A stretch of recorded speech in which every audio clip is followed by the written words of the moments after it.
और यहाँ आने से पहले मैं भी कुछ ऐसी ही थी, नहीं मानती थी कि ये सब चीज़ें नहीं होती हैं। कोई कहता था कि कोई खिला पिला के कुछ नहीं कर सकता, और माइंड थोड़ा बर्डन में आ जाता था, स्ट्रेस होता था, वैसे देखती थी मैं। लेकिन गुरुजी जब बातें करते थे तो माइंड एकदम रिलैक्स हो जाता था।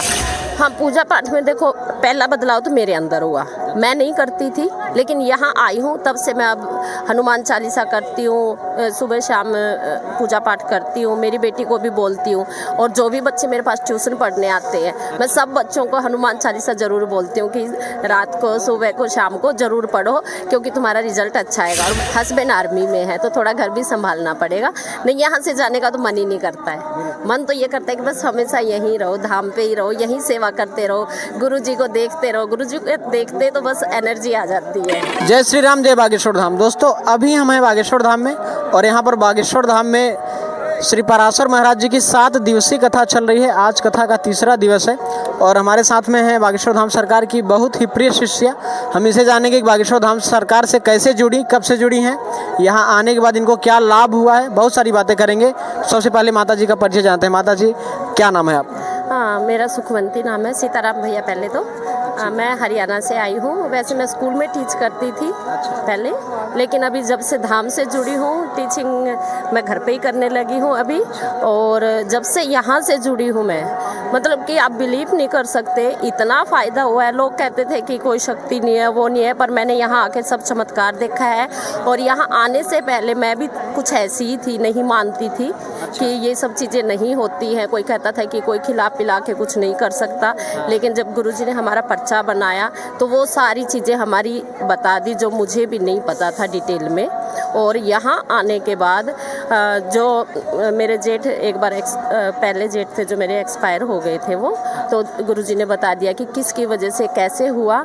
और फिर भी थोड़ी घर में समस्याएं चल रही थी, लेकिन जैसे जैसे मैं यहाँ आती रही, गुरुजी ने बोला था कि एक बार सारे परिवार को यहाँ पे लेके आओ, सब ठीक हो जाएगा। और वाकई में 15-20 दिन के अंदर अंदर हमारे घर में बहुत परिवर्तन हो गया और सब ठीक हो गए और बड़ी खुशहाली से रह रहे हैं अभी। पर्चा आपका बन गया है क्या? जी, मेरा पर्चा बन गया। कब बना था? मेरा बना था नवंबर में, टीकमगढ़ में, टीकमगढ़ की कथा में। मेरे हस्बैंड का बना था एक्चुअली, वो आए थे कथा में। हाँ जी। कब से आ रही हैं बागेश्वर धाम? मैं बागेश्वर धाम 1 साल हो गया, मेरी 11वीं पेशी है। और अब की बार तो मतलब कि यहाँ से जाने का मन ही नहीं करता है। अब की बार मैं 10 दिन यहीं पे रही हूँ और आज जा रही हूँ, फिर आऊँगी। पूरी फरवरी रहूँगी और मार्च में बेटियों की शादी होगी तो उसमें भी आऊँगी, सेवा भी देती हूँ मैं। हाँ। अच्छा माता जी, बागेश्वर धाम सरकार को आप कब से और कैसे जानती हैं?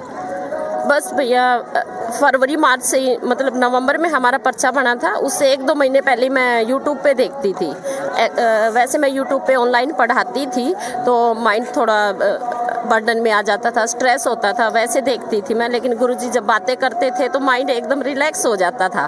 पहला तो मेरा यही पर्पज़ था, वही देखती थी। सिर्फ गुरुजी को देखते ही, बातें सुनते ही पूरा माइंड रिलैक्स हो जाता था। फिर पता नहीं धीरे धीरे मेरा मन करने लगा कि यहाँ पे जाऊँ। फिर मैंने सोचा कि अकेले इतनी दूर तो कोई जाने नहीं देगा। फिर मैंने मन ही मन में भगवान जी से प्रेरणा की कि हे गुरुजी, ये भगवान जी अगर वाकई में शक्ति है तो मेरे बिना बोले मेरे हस्बैंड को कुछ ऐसा करो कि वो खुद मुझे ये बोले कि चलो बागेश्वर धाम चले। और वाकई में ऐसा हुआ। मेरे हस्बैंड आर्मी में है कि मैंने तो बोला नहीं उनको कि वहाँ चलेंगे, क्योंकि कोई मानता नहीं ना ऐसे। तो फिर पता नहीं उन्होंने खुद ही बोला कि हम लोग ना अब की बार बागेश्वर धाम चलेंगे। तो पहला तो ये रिजल्ट दिख गया भैया। फिर यहाँ आए और फिर तब से अलग अलग हो रहा है। अच्छा, बागेश्वर धाम से जुड़ने के बाद आपने बताया कि सोशल मीडिया के माध्यम से पहले आपने बागेश्वर धाम की वीडियोस देखा। हाँ। तो बागेश्वर धाम से जुड़ने के बाद, चाहे वीडियो देखने के बाद, आपके अंदर या आपके परिवार के अंदर कुछ परिवर्तन, कुछ बदलाव दिखा आपको? हाँ, बिल्कुल दिखा।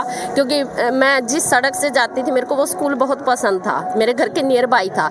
मैं मन ही मन ये सोचती थी कि मैं कैसे भी करके स्कूल में लग जाऊँ। और बिना उसके रिज्यूम दिए तो कोई नहीं बुलाता, लेकिन मुझे खुद स्कूल वालों का कॉल आया, उन्होंने मुझे स्कूल में ज्वाइन भी कर ली। तो ये भी हुआ। अच्छा, तो ये है बालाजी सरकार की भक्ति का हाँ, बहुत अच्छा प्रभाव। हाँ। अच्छा, बागेश्वर धाम सरकार को आप बड़ी ईमानदारी से जवाब दीजिएगा, कितना मानती हैं बागेश्वर धाम सरकार को? बहुत दिल से, बहुत दिल से, बिल्कुल। अच्छा, बागेश्वर धाम सरकार से जुड़ने के बाद पूजा पाठ में आपके घर में, चाहे जैसे जो आज के यंग जनरेशन है, आपके बच्चे होंगे, वो पूजा पाठ में उतना भरोसा नहीं करते हैं, पूजा पाठ करना नहीं चाहते हैं, तो यहाँ से जुड़ने के बाद पूजा पाठ में कुछ बदलाव हुआ? हाँ, पूजा पाठ में देखो पहला बदलाव तो मेरे अंदर हुआ। मैं नहीं करती थी, लेकिन यहाँ आई हूँ तब से मैं अब हनुमान चालीसा करती हूँ, सुबह शाम पूजा पाठ करती हूँ, मेरी बेटी को भी बोलती हूँ। और जो भी बच्चे मेरे पास ट्यूशन पढ़ने आते हैं, मैं सब बच्चों को हनुमान चालीसा ज़रूर बोलती हूँ कि रात को, सुबह को, शाम को ज़रूर पढ़ो, क्योंकि तुम्हारा रिजल्ट अच्छा आएगा। और वाकई में उनके पेरेंट्स कहते हैं कि हमारे बच्चे हमारा कहना नहीं मानते, लेकिन हनुमान चालीसा ज़रूर पढ़ते हैं आपके कहने से। तो मैं यही चाहती हूँ कि सारे बच्चे वो भी पढ़े, क्योंकि इसमें वाकई में कोई वो तो है नहीं, धोखाधड़ी नहीं है, कोई तंत्र मंत्र का कुछ है नहीं। तो ये तो आदमी में खुद में बदलाव हो रहा है तो अंदर से, क्योंकि हनुमान जी तो बहुत बुद्धिमान रहे हैं, तब हम उनकी पूजा करेंगे तो हमें भी तो असर मिलेगा ना। हाँ जी। अच्छा, आप पेशे से एक टीचर हैं, शिक्षिका हैं, तो बागेश्वर धाम सरकार से यूथ बहुत ज़्यादा कनेक्ट हो रहे हैं। जो हम जैसे लड़के हैं, नौजवान हैं, वो बागेश्वर धाम सरकार से बहुत ज़्यादा संख्या में जुड़ रहे हैं, और अच्छी भी बात है, जुड़ना भी चाहिए। और जो लोग युवा क्या होता है, पूजा पाठ में बहुत कम भरोसा करते हैं, पूजा पाठ करना भी नहीं चाहते। नहीं, एक्चुअली वो क्या है कि भैया, हम थोड़ा सा पढ़ लिख के ये सोचते हैं अरे ये पूजा पाठ थोड़ा सा नीचे लेवल का हो गया, लेकिन उनको ये नहीं सोचना चाहिए। देखो, हम सनातन धर्म में जो शक्ति है वो हमें बुकों में इतना पढ़ाया नहीं जाता, हमें एक अलग से बुक लगानी चाहिए जो स्कूलों में पढ़ाए कि सनातन धर्म का प्रचार होना चाहिए, सनातन धर्म बहुत उच्च है।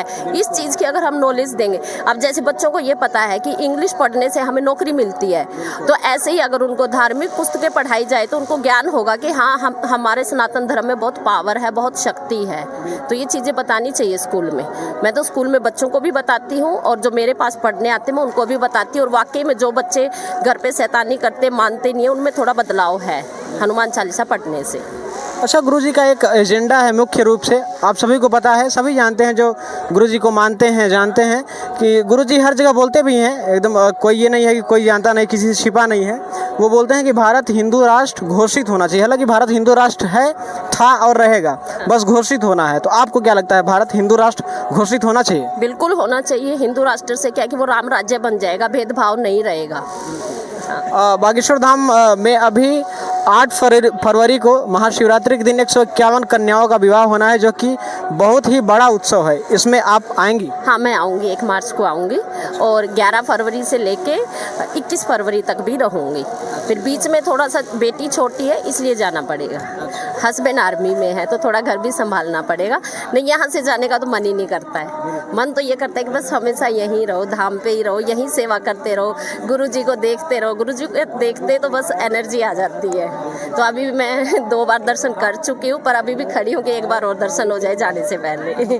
चलिए, ज़्यादा परेशान नहीं करेंगे माता जी को। बहुत बहुत धन्यवाद हमसे जुड़ने के लिए। और जितने भी सच्चे सनातनी हमारी इस वीडियो को देख रहे हैं, आप सभी से निवेदन है, रिक्वेस्ट है हमारा कि रोज़ स्नान करने के बाद कम से कम 3 बार हनुमान चालीसा पाठ अवश्य पढ़ें, और अपने घर के छत पर श्री राम नाम का पताका जरूर लहराएं। अगर आप सच्चे सनातनी हैं तो ये मेरा 2 काम, छोटा सा काम जरूर करिएगा। जय बागेश्वर धाम, जय श्री राम। सीताराम। सीताराम।